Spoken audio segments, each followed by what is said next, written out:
안녕하세요. 공간산책입니다. 날씨가 참 좋은 가을날 아침, 서울 지하철 5호선 방화역 3번 출구에서 인사드리겠습니다. 오늘의 목적지로 가기 위해 출구에서 나와 오른쪽으로 꺾어서 직진하겠습니다. 방화역은 5호선의 종점인데요.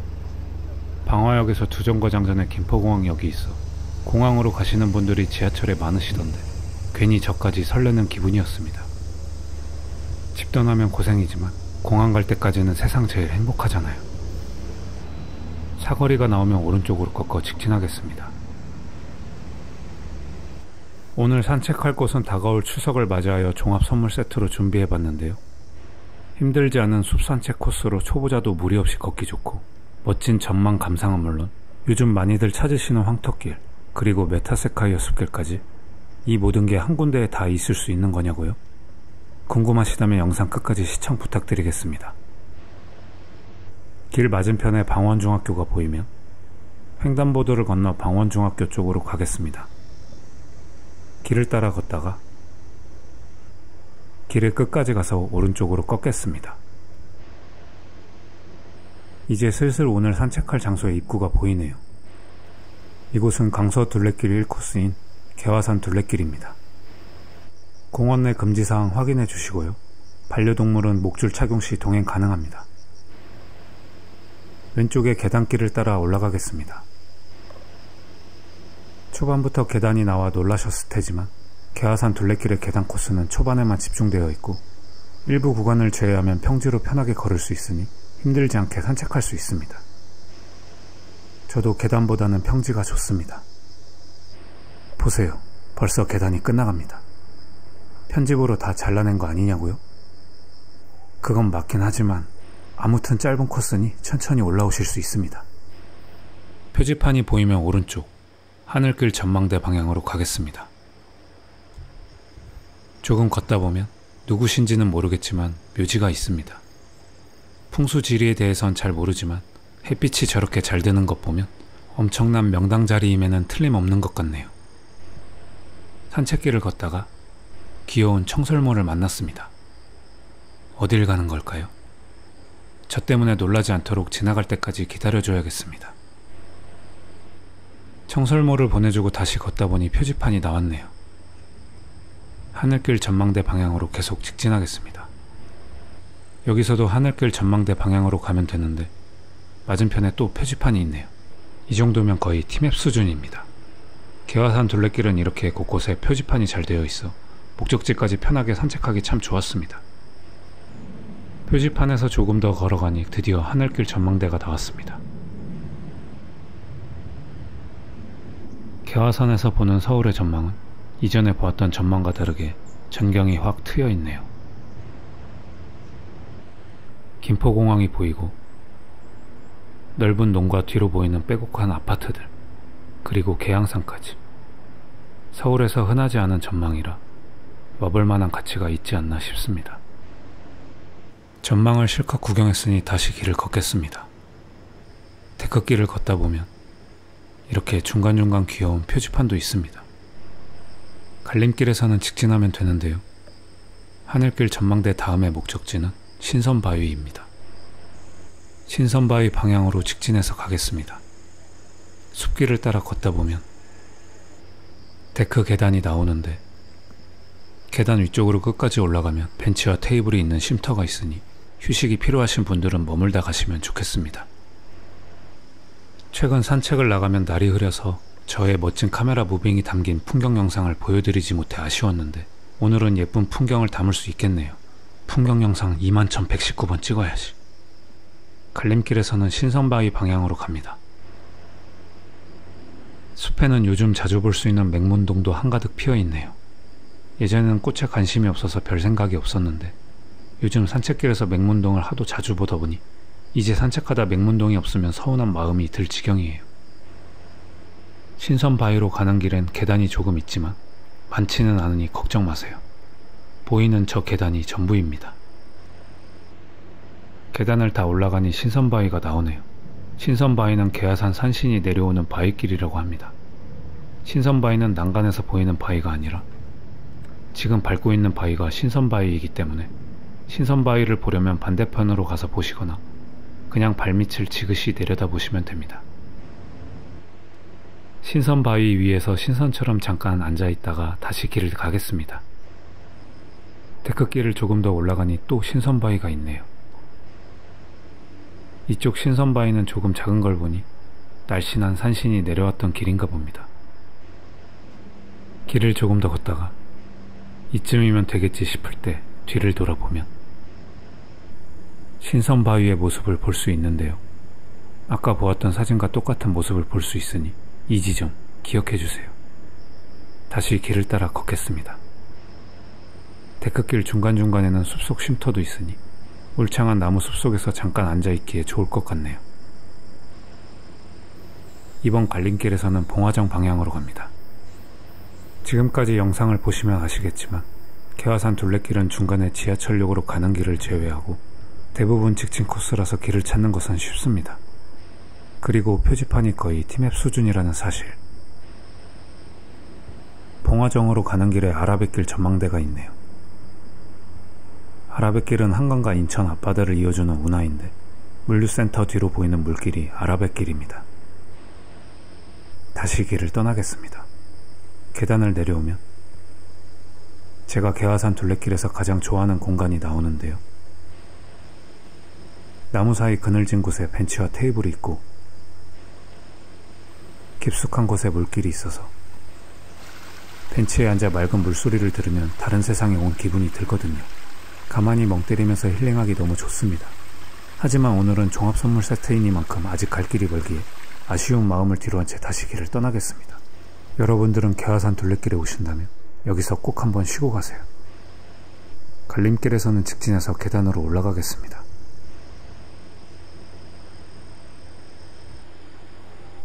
조금 더 가면 봉화정이 나오고 공터를 가로질러 끝까지 가면 봉수대가 있습니다. 원래는 표지석으로만 남아있었으나 역사적 가치가 있는 문화유적임을 인정받아 2013년에 봉수대 모형을 설치했다고 하네요. 봉수대 옆으로는 산스장과 벤치들이 있어서 주민분들이 편리하게 이용하고 계셨습니다. 저는 봉수대 왼쪽 길로 내려가겠습니다. 내려오면 헬기장이 있고 오른쪽의 갈림길에서 약사사 방향으로 내려가겠습니다. 산길을 따라 내려가다 보면 사고 석담이 보이는데요. 담길 끝에 약사사가 있습니다. 약사사는 절 중앙에 있는 3층 석탑 때문에 고려 후기에 창건되었다고 유추되고 있는데요.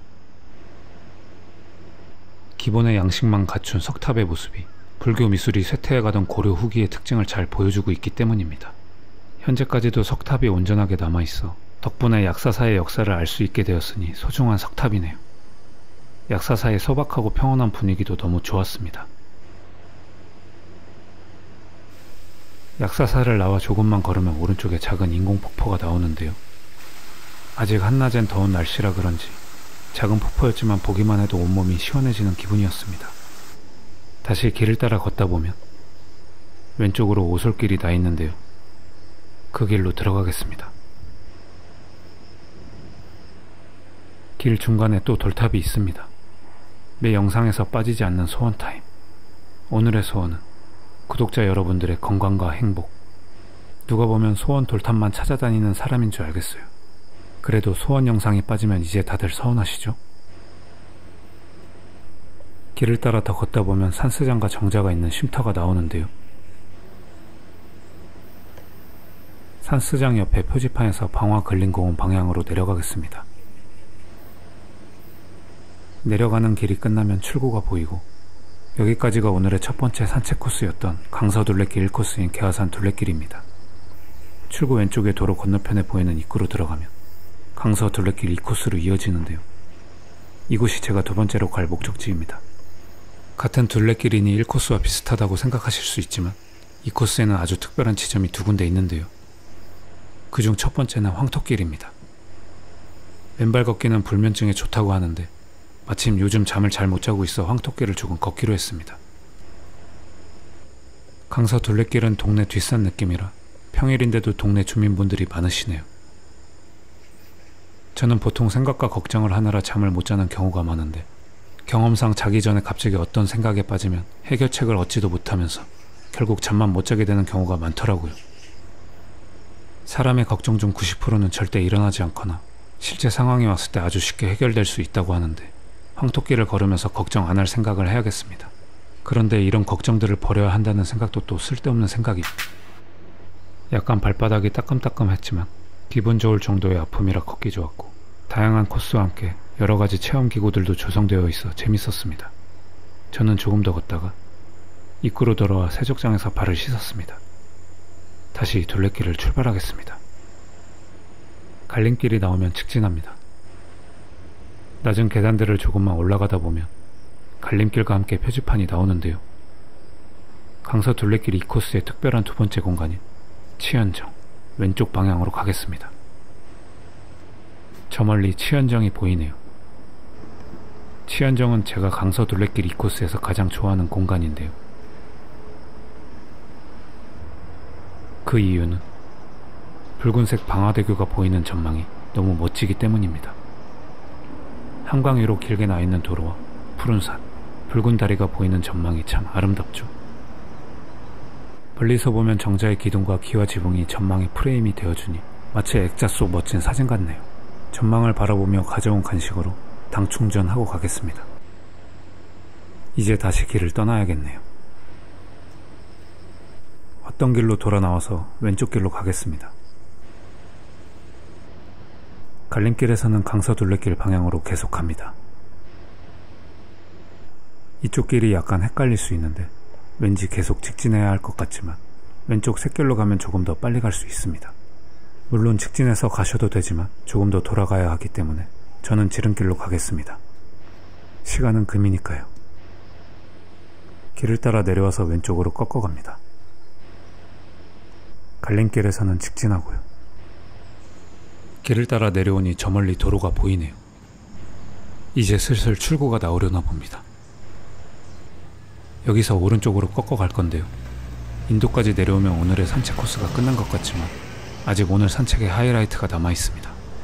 혹시 벌써 뒤로 버튼 누르시려고 하신 거 아니시죠? 제가 영상 초반에 말씀드렸듯 오늘은 종합 선물 세트로 준비했으니 여기서 끝낼 순 없죠. 횡단보도를 건너고 오른쪽으로 꺾어가다 보면 강서 둘레길 표지판이 보이는데 표지판 뒤쪽으로 나 있는 작은 길로 들어가겠습니다. 공원이 나왔네요. 오른쪽으로 꺾어가겠습니다. 이곳은 강서 둘레길 2코스 끝자락에 있는 서남환경공원입니다. 공원 내부에는 물재생센터가 있어 환경에 관련된 체험을 할 수 있지만 저는 공원 바깥쪽에 특별한 산책길을 가보려고 합니다. 공원길이 워낙 깔끔하게 잘 관리되어 있어 이렇게 맨발 걷기 하시는 분들도 있으시더라고요. 저는 불면증이 있는 유튜버로서 황토길이 아닌 곳에서 맨발 걷기를 도전하고 싶었지만 오늘 황토길을 오래 걸었더니 발이 아프더라고요. 건강이 재산이니 오늘은 더 무리하지 않기로 했습니다. 공간 산책도 오래오래 해야 하니까요. 공원길을 따라 조금만 더 걷다 보면 금방 목적지에 도착하게 되는데요. 이곳이 제가 이 공원에서 가장 좋아하는 길인 메타세콰이어 숲길입니다. 곱게 뻗은 메타세콰이어 사이로 보이는 푸른 하늘과 쏟아지는 햇살이 너무나도 아름다웠습니다. 숲길을 산책하는 것만으로도 복잡했던 마음속이 정리되는 기분이 드는 곳입니다. 멀리 다른 도시에 가지 않아도 서울 지하철역 근처에서 이런 숲길을 걸을 수 있으니 꼭 오셔서 즐거운 산책하시고 가시면 좋을 것 같습니다. 메타세콰이어 숲길은 대략 300m 정도 되니 산책에 참고 부탁드립니다. 길 끝으로 가면 오른쪽에 계단길이 보이고 내려가면 출구로 이어집니다. 출구로 나와 오른쪽으로 가시면 5호선 방화역으로 가실 수 있는데요. 저는 마지막으로 다른 장소 한 군데를 더 들르고 싶어 출구에서 왼쪽으로 꺾어 가겠습니다. 지금 가려는 곳은 일제강점기 때 만들어졌고 작년에 문화적 보존 가치를 인정받아 서울 미래유산으로 선정되었다고 하는데요. 강서 둘레길에서 도보로 20분 정도 걸린다고 하여 여기까지 온 김에 가보려고 합니다. 계속 걷다가 반대편을 바라보면 멋진 건물이 보이는데요. 이곳이 바로 서울식물원입니다. 가는 길 왼쪽에는 서울식물원 습지원이 있네요. 서울식물원은 볼거리가 많은 곳이니 아직 가보지 못하신 분들은 꼭 한번 방문해 보시면 좋을 것 같습니다. 목적지로 가는 길은 완전히 평지이고 영상에 담긴 것처럼 곳곳에 멋진 풍경들이 많았지만 사실 나무 그늘 하나 없어서 너무 더웠습니다. 하지만 오늘 코스는 뭘 좋아하실지 모르는 여러분들께 드리는 추석 특집 종합 선물 세트로 구성했기 때문에 오늘만큼은 제 몸 하나 덥다고 정해놓은 코스를 뺄 수는 없습니다. 사거리 끝까지 가면 강서 역사 문화거리 표지판이 나옵니다. 이 지역에 많은 문화유산들이 모여 있는데 여기 모든 곳을 둘러볼 곳은 아니고 궁금했던 한 군데만 가볼 예정입니다. 사거리에서 왼쪽으로 꺾어 올라가다가 오른쪽에 있는 횡단보도를 건너면 되는데요. 오른쪽 사이길로 들어가겠습니다. 강서 역사 문화거리 벽화가 있는 길을 따라 올라가면 제가 오늘 가볼 곳이 나오는데요. 바로 궁산 땅굴 역사 전시관입니다. 관람은 무료입니다. 궁산 땅굴은 일제강점기의 군수 물자를 저장했던 곳으로 지역 주민들의 제보에 의해 2008년에 발견되었다고 합니다. 그런데 전시관으로 만들기 위한 공사를 진행하던 중 낙석이 발생해 최종적으로 5년 전에 전시관이 조성되었고 작년에 서울 미래유산으로 선정되었다고 합니다. 현재는 낙석 위험이 있어 내부에 들어가 보지는 못하고 이렇게 바깥에서 관람만 가능합니다. 전시관 안내자분께서 설명도 친절히 해주시고 시청각 자료도 잘 마련되어 있으니 근처에 오신다면 꼭 한번 방문하셔서 우리나라의 아픈 역사를 다시 한번 기억하는 시간을 가지셨으면 좋겠습니다. 사실 오늘의 산책 코스는 궁산 땅굴 역사 전시관을 끝으로 마무리하려고 했는데요. 전시관 안내자분께서 근처에 있는 양천 향교를 추천해 주셔서 정말 마지막으로 양천 향교까지만 들렀다 가려고 합니다. 전시관에서 나와 왼쪽으로 꺾어 길을 따라 올라가면 궁산 근린공원이 나오네요. 궁산 근린공원도 걷기 좋고 또 전망도 멋지다고 하니 함께 산책 코스로 묶으셔도 좋을 것 같습니다. 저는 오늘 둘레길 산책으로 1만 보 이상 걸었기 때문에 추천받은 양천 향교만 가보려고 합니다. 양천 향교가 서울에 딱 하나 남은 향교라고 하니 여기까지 왔는데 안 가면 아쉬울 것 같더라고요. 두근두근. 길을 따라 쭉 내려가시다가 사거리에서 왼쪽으로 꺾고 조금만 직진하다 보면 드디어 양천 향교가 보이네요.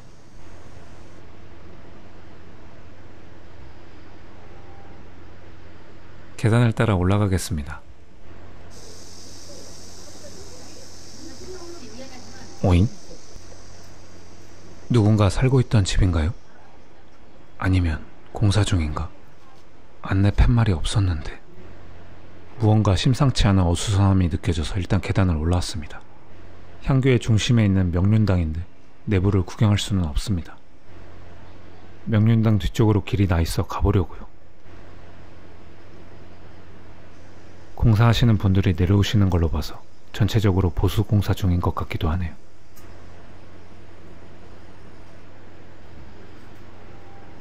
특별히 출입금지 같은 표지판이 없어서 몰랐는데 공사 중이라 더 들어가 볼 수는 없을 것 같고 아쉽지만 다시 내려가야겠습니다. 향교 관리자처럼 보이시는 분들이 있으셨지만 아무 설명이 없으셨고 건물 밖으로 가전제품과 각종 세간살이들이 나와 있어서 약간 정신이 없기도 했습니다. 저도 정확히 뭐가 뭔진 모르겠습니다. 오늘 본 모습으로는 솔직히 향교가 잘 보존되고 있는 것이 맞는 건진 잘 모르겠지만 새로 공사를 하고 있는 것이라면 보존을 더 잘하기 위해 하는 거겠죠. 아쉬운 마음을 안고 양천 향교를 나왔습니다. 오늘은 강서 둘레길 1, 2코스와 궁산 땅굴 역사 전시관 그리고 마지막으로 양천 향교까지 다녀오는 산책 코스를 소개해 드렸는데요. 길을 따라 쭉 내려와서 왼쪽 길로 가겠습니다. 사거리에서 길을 건너 직진하면 대로가 나오고 오른쪽에 지하철 9호선 양천 향교역이 나옵니다. 다음에도 좋은 산책 코스로 찾아뵙겠습니다. 시청해주셔서 감사합니다.